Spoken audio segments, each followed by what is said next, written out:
बोलो श्रीमद् भगवद गीता जी जय। श्री कृष्ण कन्हैया लाल जी जय। अथ द्वितीयो अध्याय श्री परमात्मने नमः। श्लोक संख्या 52। श्री भगवान उवाच प्रजाहाति यदा कामान सर्वान् पार्थ मनोगतान् आत्मनि आत्मना तुष्टः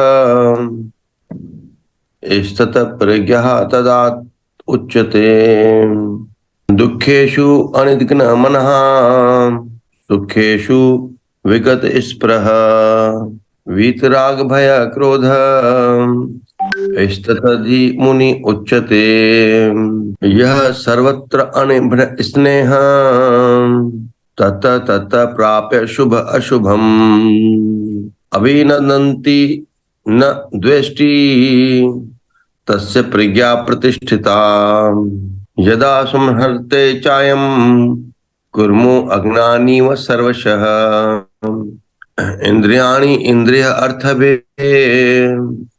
प्रज्ञा प्रतिष्ठिता विषया विनिवर्तन्ते न्यारस्य देहिनः रसवर्जं रसो अप्यस्य परम दृष्ट्वा निर्वर्तते यदत्तो ह्यापि कौन्तेय पुरुषस्य विपश्चितः इंद्रियाणि प्रमाथनि हरन्ति प्रसभः मनः तानि सर्वाणि सम्यम युक्त आसीत मत्प्रह वशे हि यस्येन्द्रियाणि तस्य प्रज्ञा प्रतिष्ठिता। ओम तत्सत। ओम तत्सत। तो भगवद गीता का दूसरा अध्याय।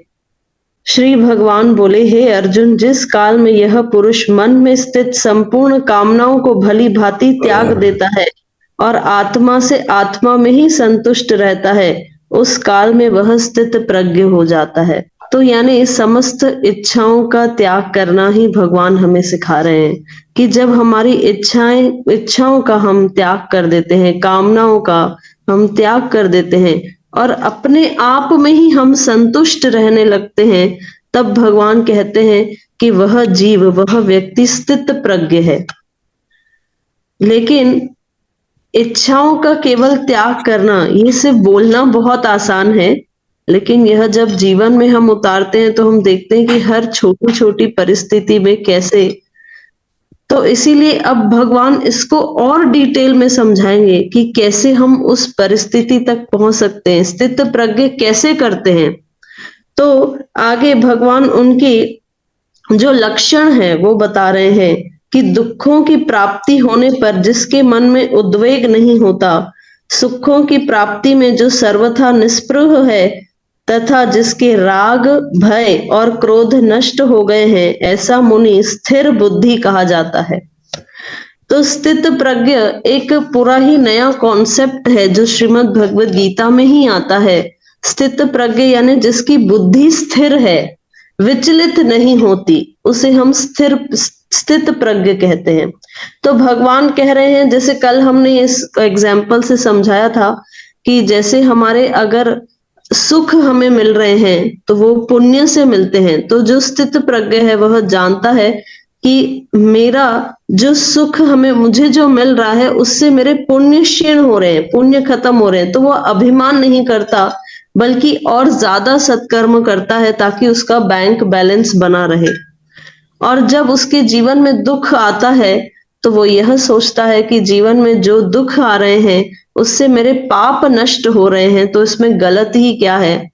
और जैसे एक कुम्हार है ना, मटके को अग्नि में डालता है तो उससे मजबूत बनाने के लिए वो करता है। तो भक्त जानता है कि मेरे जीवन में अगर कोई प्रतिकूल परिस्थितियां आ रही है तो भगवान मुझे और स्ट्रांग बनाना चाहते हैं, इसीलिए ये प्रतिकूल परिस्थितियां आ रही हैं। और डिटेल में अगर जाएं, उस दिन हम श्री रविशंकर जी का एक कोट पढ़ रहे थे कि आपके जीवन में उतनी ही समस्या आएगी जितनी आपकी झेलने की क्षमता है। भगवान को पता है कि कितना झेल सकता है, इसके अंदर कितनी सहन शक्ति है, तो भगवान उतना ही देते हैं। ऐसा नहीं है कि हमारे सहन शक्ति से बाहर कुछ है, नहीं। तो भगवान कह रहे हैं कि पहले तो वो दुख में फिसलता नहीं, सुख में उछलता नहीं। फिर आगे भगवान ने बहुत ही सुंदर शब्द कहा है, जिसके ऊपर तो बहुत बड़ी व्याख्या हो सकती है। वीत राग भय क्रोधा। वीत मतलब उससे ऊपर उठ जाना, राग से ऊपर उठ जाना, भय से ऊपर उठ जाना, क्रोध से ऊपर उठ जाना। तो राग तो हम सब जानते हैं कि कोई वस्तु, व्यक्ति जिसके प्रति हमारा पॉजिटिव भाव हो कि ये हमें पसंद है, तो हाँ, उसके प्रति क्या हो जाता है, राग हो जाता है कि ये व्यक्ति मुझे पसंद है तो मुझे इसके साथ टाइम स्पेंड करना है, ये वस्तु मुझे अच्छी लगती है तो ये मुझे चाहिए, ये होता है राग। लेकिन फिर आगे भगवान कह रहे हैं भय। तो जो आजकल साइकोलॉजी एक सब्जेक्ट है, ह्यूमन साइकोलॉजी, तो उन्होंने कई प्रकार के भय बताए जो मनुष्य के अंदर पाए जाते हैं। पहला तो सबसे इम्पोर्टेंट जो सबके अंदर ही है वो है फियर ऑफ सर्वाइवल, कि क्या मैं जीवित रहूंगा। छोटे बच्चे को भी हम भू ऐसे करते हैं तो तुरंत डर जाता है, उसे लगता है कहीं मुझे कुछ हो ना जाए। तो ये भय सबके अंदर होता है कि कहीं मुझे कुछ हो ना जाए। उसके बाद फिर भय आता है, भय पब्लिक के इमेज का, मतलब हमारा जो समाज में हमने हमारी इमेज बनाई है वो कहीं हिल ना जाए, मानहानि, मेरा कहीं कोई इंसल्ट ना हो जाए, ये भय होता है। जब व्यक्ति बड़ा होता है, अपने जीवन में संपत्ति धन अर्जित करता है, तो उसे ये भय होता है कहीं ये मेरी संपत्ति कोई छीन ना ले। और जो लास्ट भय है वो है फियर ऑफ डेथ। जब व्यक्ति को पता चलता है कि चाहे मैं कितना भी प्रयास कर लूं, चाहे मैं कितना भी इकट्ठा कर लूं, ये मैं कुछ लेके नहीं जा सकता, आज नहीं तो कल मेरी मृत्यु निश्चित है। तो ये भी एक भय बताए गए। तो भगवान कह रहे हैं कि राग, भय, उसके बाद आया क्रोध। क्रोध क्या है, जैसे एक एग्जाम्पल से हम समझाएं, क्योंकि कंटिन्यू सिर्फ वो ड्राई डिस्कशन होगा तो आप बोर हो जाओगे, तो थोड़ा बीच बीच में प्रैक्टिकल भी होना चाहिए। तो अगर एक व्यक्ति है, उसने अपने चाय का कप उठाया है, जो थर्मोकोल के कप से मशीन से चाय निकाली और चाय का कप लिया, ऐसे मुड़ा चाय का कप लेके, और सामने से एक व्यक्ति आ रहा था और दोनों की क्या हो गई, टक्कर हो गई और दोनों की ड्रेस पे चाय गिर गई। अब बताओ इसमें किसकी गलती? कोई भी अनम्यूट करे, बताओ इसमें किसकी गलती? चाय क्यों गिरी, कपड़ा क्यों गंदा हुआ? कोई बताएगा? सामान्य सी बात है, चाय क्यों गिरी, कपड़ा क्यों गंदा हुआ? दो जन हैंड रेस किए हैं। जी अनम्यूट किया है, अनम्यूट जी किया है।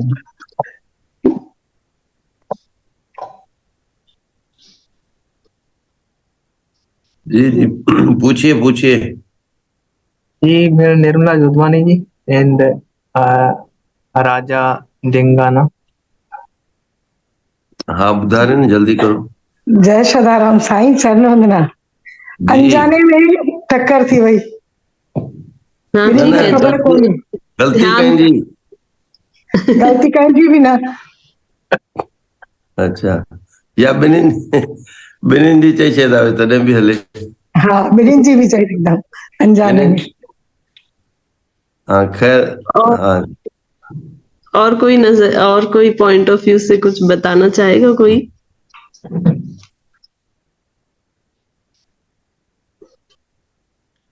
बताइए, आप ही बताइए। जी, वो हम आंसर बताएंगे तो आप सबको हंसी आएगी। चाय इसीलिए गिरी क्योंकि कप में चाय थी। वाह वाह। अगर कप में पानी होता तो पानी गिरता।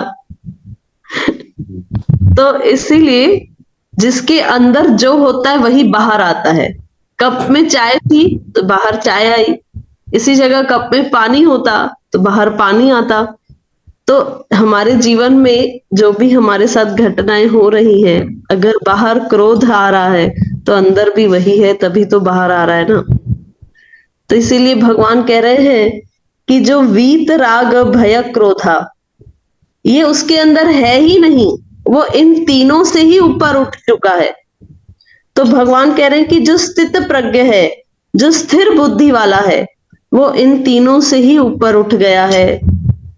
लेकिन कैसे ऊपर उठा, क्या किया उसने जब वो ऊपर उठ गया? राग से ऊपर, भय से ऊपर, क्योंकि ये तीनों ऐसे हैं जो जिनको हम हरा नहीं सकते, जिनके साथ हमें लड़ना नहीं है, हमें केवल इनको क्रॉस कर लेना है, इनसे ऊपर उठ जाना है। लेकिन वो कैसे होगा? जो पुरुष सर्वत्र स्नेह रहित हुआ, उस शुभ या अशुभ वस्तुओं को प्राप्त होकर न प्रसन्न होता है न द्वेष करता है, उसकी बुद्धि स्थिर है। तो जिसका स्नेह ही नहीं है, प्रेम है लेकिन स्नेह नहीं है, देखो स्नेह का यहाँ जो भगवान अर्थ बता रहे हैं वो आसक्ति है, चिपकता नहीं है वो कहीं किसी से। अगर संस्कृत में आप स्नेह शब्द का अर्थ समझें तो स्नेह का जो एग्जैक्ट अर्थ संस्कृत से बताया गया है वो है, वो जो पदार्थ जिसके अंदर स्नेह है, जैसे शुद्ध घी है, वो चिपचिपा होता है, वो चिपकता है। ऐसे ही जिसके अंदर स्नेह नहीं है, यानी वो सबके साथ रहता तो है लेकिन किसी से चिपकता नहीं है, जिसने अपनी आसक्ति खत्म कर दी है, वही स्थित प्रज्ञ हो सकता है। फिर आगे भगवान बहुत ही सुंदर और फेमस उदाहरण है जो दे रहे हैं कछुए का, कूर्मो, कछुए का उदाहरण दे रहे हैं। तो कछुए का हमने शरीर देखा है कैसे होता है, उसके कछुए अपनी शक्ति को भी जानता है और अपनी मर्यादा को भी जानता है। कछुए को पता है कि मेरी पहली मर्यादा यह है कि मैं ज्यादा तेज नहीं दौड़ सकता। दूसरी मेरी जो मर्यादा है वो ये कि मेरे जो अंग हैं वो शिथिल हैं, बहुत सॉफ्ट हैं, कमजोर हैं जो उसके अंग हैं। लेकिन मेरी एक स्ट्रॉन्ग पॉइंट है मेरे पास, वो ये कि मेरी पीठ मजबूत है। इसीलिए जब विपरीत परिस्थिति आती है तो वो क्या करता है, वो जानता है कि मैं सामने वाले से लड़ नहीं सकता, इसीलिए वो अपने जो उसकी इंद्रियां हैं उसको अंदर की तरफ ले लेता है, अपने हाथ, अपने पैर, अपनी मुंडी पूरा सिकुड़ जाता है, अंदर की तरफ ले लेता है। तो ऐसे ही भगवान हमें कह रहे हैं कि जो परिस्थितियां हैं, जो सामने इंद्रियों के भोग विषय हैं, उनसे तुम लड़ नहीं सकते, इसीलिए तुम क्या करो, तुम भी कछुए के जैसे अपने आप को समेट लो। तो क्या हमारी इंद्रियां अंदर की ओर जाती हैं? क्या हमारा शरीर ऐसा डिजाइन किया गया है? तो फिर भगवान क्यों कह रहे हैं? भगवान कह रहे हैं सारी इंद्रियों के द्वार बंद कर दो, सारी इंद्रियों के द्वार बंद कर लेना ही इंद्रियों को समेट लेना है, जैसे कछुआ यहाँ कर रहा है। लेकिन इंद्रिय, जो हमारी इंद्रियां हैं, इनके अपने अपने विषय हैं। जैसे आंख का विषय है दृश्य, अच्छा अच्छा दृश्य, नाक का विषय है सुगंध, त्वचा का विषय है स्पर्श, कानों का विषय है श्रवण, कुछ ना कुछ हमें सुनना है, ये कंटिन्यू हम करते हैं, कुछ ना कुछ चाहिए। तो यहाँ भगवान कह रहे हैं कि ये जो इंद्रियां हैं और ये जो विषय है ये बड़े मजबूत है, इंद्रियों की अपनी एक ताकत है और वो ताकत देने वाले भी हम हैं। 50 साल की उम्र है, 50 साल से आदत है कि जैसे ही घड़ी में शाम के 4 बजे वैसे चाय का कप चाहिए। अब इंद्रियों को मजबूत किसने बनाया? हमने तो बनाया ना, आदत तो हमने ही डाली है उसे। अब अगर 4 बजने पर चाय नहीं मिली तो फिर दिमाग काम नहीं करेगा, क्योंकि हमने आदत डाली। तो भगवान कह रहे हैं कि अपने आप को सिमटा लो, अपनी इंद्रियों के द्वार बंद कर दो। इंग्लिश में बहुत एक अच्छी फ्रेज है, फ्रेज आता है कि out of sight out of mind. जो दृश्य आपकी आंखों से चला गया वो आपके मन से भी निकल जाएगा। इसीलिए जो पहले तो आंख उसका संग करती है, पहले हम क्या देखते हैं, उसके बाद वो विषय हमारे मन में प्रवेश करता है और फिर जो विषय है वो अपनी पर्टिकुलर इंद्रियों के द्वारा बाहर आता है। लेकिन हम विषयों को क्या भोगेंगे? विषय ही हमें नष्ट कर रहे हैं। जैसे हम एक एग्जाम्पल दें, टीवी, हमें लगता है हमने नई टीवी खरीदी, अब तो हम बढ़िया टीवी देख रहे हैं, लेकिन वो जो देख रहे हैं, जो विषय है, वही हमें नष्ट कर रही है। क्यों? क्योंकि वो टीवी क्या हम क्या टीवी का भोग करेंगे? अगर हम दिन में 5 घंटे लगातार टीवी देखेंगे तो 3 महीने बाद चश्मा जरूरी लगना है। तो वो विषय ही हमें नष्ट कर रहे हैं, हम क्या विषयों को भोगेंगे? तो इसीलिए भगवान कह रहे हैं कि अपनी आंखें बंद कर लो, जो जरूरी है वही देखना सही है। विषयों को हम क्या भोगेंगे? विषय ही हमें नष्ट करते हैं। तो भगवान कह रहे हैं कि जो जितना देखना जरूरी है बस उतना ही देखो। कई लोग की आदत होती है कार में विंडो सीट पे बैठेंगे, सारे दृश्य देखते हैं, बाहर क्या चल रहा है। नीड नहीं है पर देखना है। अब जिसका आंखों ने संग किया फिर उसी का विचार आएगा। पानी पूरी दिखी तो पानी पूरी खाने की इच्छा हो जाएगी, है ना? पानी पूरी का ठेला दिखा तो पहले क्या किया? आंख ने उसका संग किया, फिर वही मन में गया विचार और फिर वही बाहर इच्छा आई। तो इसीलिए भगवान कह रहे हैं, जो गांधी जी के 3 बंदर है ना, बुरा मत देखो, बुरा, भगवान कह रहे हैं बुरा देखना क्या, देखो ही मत। जितना आवश्यक है बस उतना ही अपनी इंद्रियों को दो। बस कई लोग कहते हैं we know when to control, हमें पता है कब स्टॉप करना है, हमें आप मत सिखाओ। उनसे कहो भैया आप ड्रिंक मत किया करो, नहीं हम कंट्रोल में करते हैं। अरे वो कब फिसला देगी तुम्हें पता भी नहीं चले।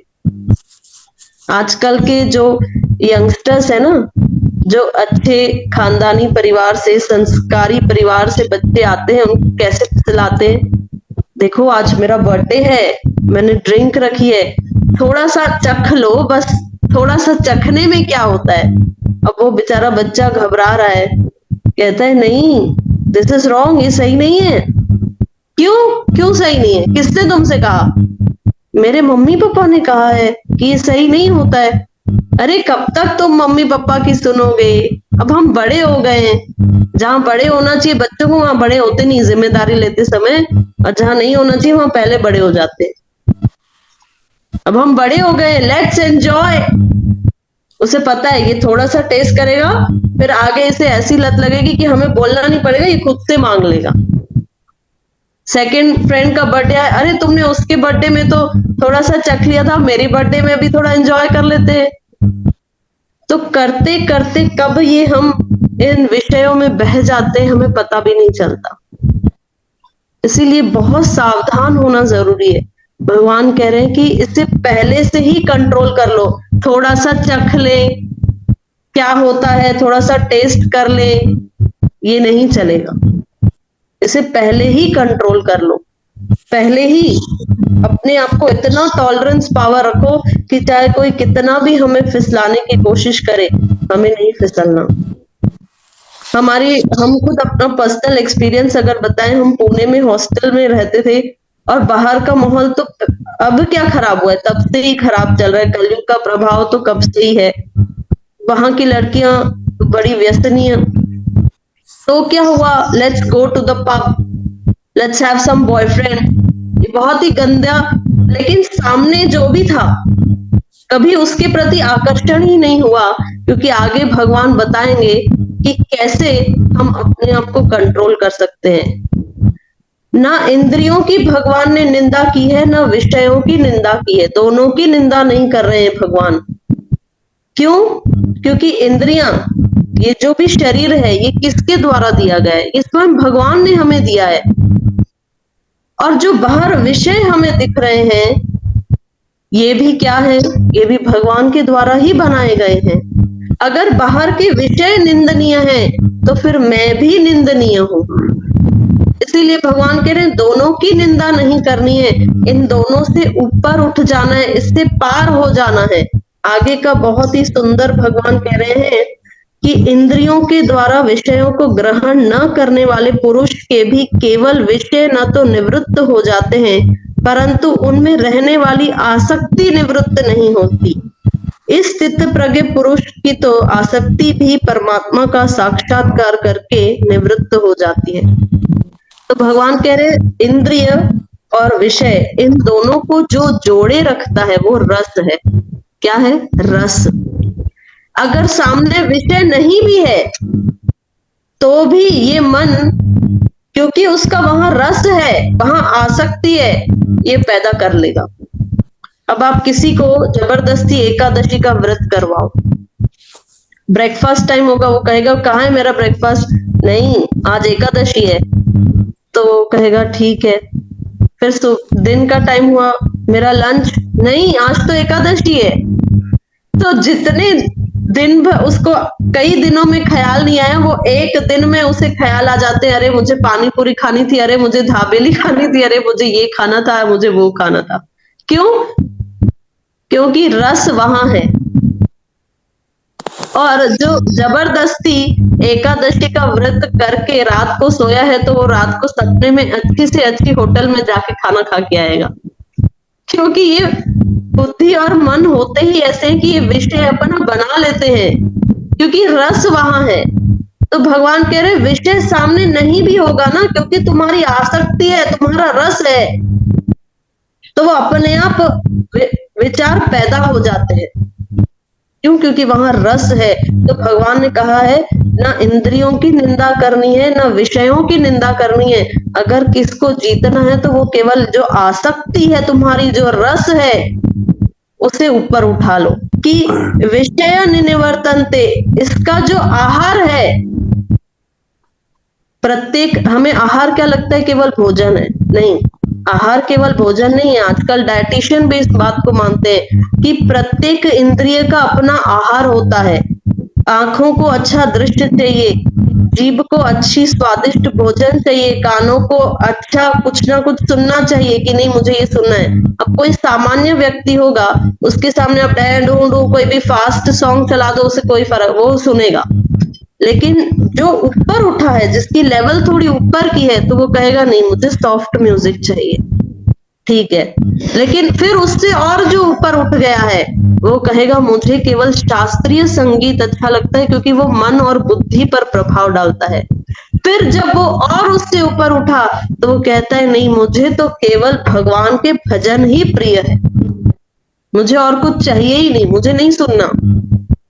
तो भगवान कह रहे हैं जो रस है, जो तुमने संसार में लगा रखी है, उसे तुम डायरेक्ट मुझसे जोड़ दो, तो फिर तुम्हें कुछ करने की जरूरत ही नहीं, क्योंकि तुम श्रेष्ठ से जुड़ गए। तो फिर आपको इच्छा ही नहीं होगी। जैसे हम सब जो प्रैक्टिकल उदाहरण हम दे सकते हैं, जब वर्षी महोत्सव आता है तो पूरी पूरी रात हम सब बैठते हैं। क्या उस समय आंखें कहती हैं कि अब मुझे आराम चाहिए? नहीं, आपको ध्यान भी नहीं रहता। क्यों? क्योंकि श्रेष्ठ रस मिल रहा। उस समय कई सेवादारी ऐसे, जैसे जब सुबह संत जी रात का भोजन सुबह लेते हैं, तो कई सेवादारी उनके साथ भोजन लेते हैं। क्यों? उस समय नहीं मांगा इंद्रियों ने, उन्हें श्रेष्ठ रस मिल रहा था, तो उनका ध्यान ही नहीं गया। तो भगवान वही कह रहे हैं, इसे श्रेष्ठ रस दे दो ना, फिर ये यहाँ वहां जाएंगे ही नहीं, सबसे बेस्ट। तो भक्त को ये कंट्रोल नहीं करना पड़ता, मैं ये नहीं खाऊंगा, मैं ये नहीं, वो सब खाएगा, लेकिन भगवान को भोग लगा के खाएगा, क्योंकि उसे पता है जो मैं ठाकुर जी को अर्पण कर रहा हूँ वो प्रसाद है, वो भोजन नहीं है, वो मेरी इंद्रियों को तृप्त करने के लिए नहीं है, वो प्रसाद है, और वही प्रसाद मुझे परमात्मा से जोड़ेगा। तो इसीलिए भगवान कह रहे हैं अपने इस रस को ही मुझसे जोड़ दो। फिर आगे कह रहे हैं, हे अर्जुन, आसक्ति का नाश न होने के कारण ये प्रमथन स्वभाव वाली इंद्रियां यत्न करते हुए बुद्धिमान पुरुष के मन को भी बलात् कर लेती हैं। जैसे एक एग्जांपल दे, एटीएम मशीन है, जहां पर कुछ चोर ने प्लानिंग की कि चलो आज इस एटीएम मशीन को हैक करके लूटते, इस पे इतना पैसा है। उन्हें पता है कि बाहर एक गार्ड खड़ा होता है हमेशा, लेकिन वो क्या करते हैं, ऐसे शक्तिशाली चोर होते हैं कि कैसे भी करके उस गार्ड को हरा देते हैं और वहां से चोरी करके निकल जाते हैं। तो ऐसे ही ये मन का जो सबसे बड़ा गार्ड है वो विवेक होता है। बुद्धि का जो सबसे बड़ा गार्ड है वो विवेक होता है। लेकिन ये इंद्रियां रूपी जो चोर है ये इतनी बुद्धिशाली और बलशाली होती है कि इसके इस गार्ड को हरा के इसे फिर चुरा देती है। ये इंद्रियां फिर वापस विषयों में भागने लगती हैं। तो भगवान कह रहे हैं ये इंद्रियों को ऐसे अंडर एस्टिमेट मत करना, ये बहुत बलशाली है और बल भी तुम ही ने इन्हें दिया है। जैसे हमने अभी उदाहरण दिया ना कि 50 साल से हमें आदत है चाय पीने की, शाम को 4 बजते ही चाय चाहिए, तो ये आदत हमने ही लगाई है, ये कोई माँ के पेट से आदत सीख के नहीं आया था। तो भगवान कह रहे हैं ये इंद्रियां बड़ी बलशाली हैं, ये जो तुम्हारा विवेक है इसे भी ये चुरा लेती हैं और फिर तुम वापस ये इंद्रियां विषयों में भागती हैं चारों ओर। तो इसीलिए भगवान कह रहे हैं आगे, इसीलिए साधक को चाहिए कि वह उन संपूर्ण इंद्रियों को वश में करके समाहित चित्त हुआ मेरे परायण होकर ध्यान में बैठे, क्योंकि जिस पुरुष की इंद्रियां वश में होती हैं उसी की बुद्धि स्थिर होती है। तो लास्ट जो अंतिम श्लोक है उसमें भगवान भक्ति का स्पर्श करा रहे हैं अर्जुन को कि तुम कर्म योग में कितने भी चले जाओ, लेकिन जब तक तुम्हारे जीवन में समर्पण नहीं है, भक्ति नहीं है, तुम इन इंद्रियों को, इन विषयों को नहीं जीत सकते, तुम इनसे ऊपर नहीं उठ सकते। तुम जितना अपना पुरुषार्थ लगाओगे ये नहीं संभव है। जब तक मेरी कृपा इसमें नहीं जुड़ती तब तक तुम इनसे ऊपर नहीं उठ सकते।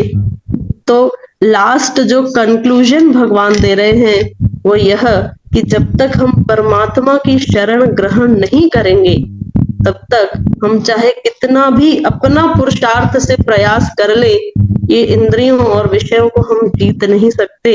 इसी वाणी के साथ हरिओम तत्सत। जय जय सदाराम। भागन वारी संगत ॾाढो ई सच्चो आनंद प्राप्त करे रही है। ऐं अॼु इन्हीं ज्ञान जी आवश्यकता है, इन्हीं समझ इन्हीं विवेक सां ई असां पाण खे पंहिंजे परिवार खे सही रस्ते ते हलाए सघंदा आहियूं। पूर्व में ऋषि महात्माऊं साधना करे ही यानी ध्यान शक्ति सां ई ज्ञान प्राप्त कयो आहे। शुरुआती जीवन में भले विया हूंदा गुरुकुल, चाहे पाण अगरि थोरो वधीक पोइते न बि वञूं, छड़ो 70, 80, 100 साल पोइते वञूं, उन महिल बि कोई एजुकेशनल इंस्टीट्यूट न हुया, यानी कोई विद्यालय महाविद्यालय एतिरे वॾे स्वरूप में न हुया, पर संत महात्माउनि खे एतिरो ज्ञान हुयो जेको अॼु ताईं बि खोड़ खोड़ पढ़ियलनि खे उच्च शिक्षा प्राप्त थियण खे बि कान्हे। हाणे सोनम वेठी घर में आहे पर इनखे सॼी ॼाण आहे अॼु जे वातावरण जी, माहौल जी, युवा पीढ़ी जे वीचारनि जी। इहो आहे ग्रंथनि जो, श्लोकनि जो अध्ययन सां, भगवान जी भक्ति सां पंहिंजे अंतःकरण में सॼो संसार अची वेंदो आहे। तो उनखे कीअं अञा सही रूप सां हलाइणो आहे तो भगवान सामर्थ्य ॾींदो आहे, वाक शक्ति जी, ॻाल्हाइण जी। छो जो अगरि इहे ज्ञान जूं ॻाल्हियूं न हुजनि त हिन संसार में जारे करे ऊंदहि थी वञे। सभु कुझु हूंदे हुए बि अंधकार थी वञे, माण्हू माण्हू खे न वणे, परिवारनि में एको न रहे, प्रेम रूपी शब्द गुम थी वञे। त असां खूब आनंद माणंदे सॼी संगत जे चित्त जी, मन जी अत्यंत पवित्रता ऐं हिम्मत प्राप्त थिए इहा प्रार्थना करूं था पिया। सुख में उछलणो न आहे, दुख में फिसलणो न आहे, न निराश थियणो आहे, न सभु कुझु ख़तम थी वियो ईअं सोचणो आहे। जीअं रोज़ाना जो सिज नई शक्ति ॾींदो आहे उएं ई भगवान जी भक्ति वॾी हिम्मत ॾींदी आहे। वैसाव सां, पूर्ण निष्ठा सां अॻिते वधणो आहे। भक्त कॾहिं बि भय में न हूंदो आहे। सचो भक्त कहिड़ी बि परिस्थिति में न डोलंदो आहे, उहो स्थिर रहंदो आहे ऐं उन स्थिरता खे पंहिंजे मन सां, वचननि में, अंतर बुद्धि में मजबूत रखंदासीं त सभु कुझु मिलंदो। भगवान जे भक्ति सां यश बि मिलंदो आहे, धन बि मिलंदो आहे, संतोष रूपी अमोलक स्थिति बि प्राप्त थींदी आहे। त इहे सभु ॻाल्हियूं आहिनि जेके इन्हनि श्लोकनि सां हथ रखदियूं आहिनि कि पंहिंजी बुद्धि खे स्थिर करो, पंहिंजे मन जी चंचलता खे ख़तम करो, त उन्ही में ई मानुष्य जीवन जो कल्याण आहे। आज मौनी हा अमावस्या चओ, है। मांग जे महीने में कहिड़े ॾींहं ते ॿी अमावस्या अचे तो उहा मौनी अमावस्या हूंदी आहे, मौनी उमास हूंदी आहे। छो जो मांग जे महीने में संगम ते प्रयागराज में यानी त्रिवेणी ते जिते गंगा यमुना सरस्वती आहे उते लखे लखे माण्हू वञी करे प्रातः काल अमृत वेले स्नान कंदा आहिनि। हर शहर में मुख्य केंद्र बिंदु ऐं सभिनी खां पवित्रतम स्थान संगम आहे। मौनी अमावस्या जो अर्थ इहो ई आहे कि निंड मां जागो, शांत रहो, प्रभु जो ध्यान करो ऐं स्नान करो। स्नान करे पोइ जेको बि जंहिंजो विधान आहे पूजा जो, प्रार्थना जो, विर्त जो इत्यादि, बसि मांग जे महीने में हर साल मौनी अमावस्या ईंदी आहे। ऐं ॿी हूंदी आहे सोमवती अमावस्या। उहा जॾहिं बि सूमर ते अगरि उमास पए थी पई त पोइ उहा सोमवती उमास आहे। ईअं ई पंहिंजो कुझु टाइम पहिरियों न मृगशिला अमावस्या आई हुई, जंहिंमें पंहिंजी चर्चा थी हुई कि भई हिरण जी खल जो टुकड़ो पेर जे हेठां दॿाए करे सनानु कबो आहे। इहे बि परंपराऊं आहिनि। ओम सर्वे भवन्तु सुखिनः, सर्वे सन्तु निरामया, सर्वे भद्राणि पश्यन्तु मा कश्चित् दुःख भाग् भवेत्। ओम पूर्णमदः पूर्णमिदं पूर्णात् पूर्णमुदच्यते पूर्णस्य पूर्णमादाय पूर्णमेवावशिष्यते। ओम शांति शांति शांति। ओम।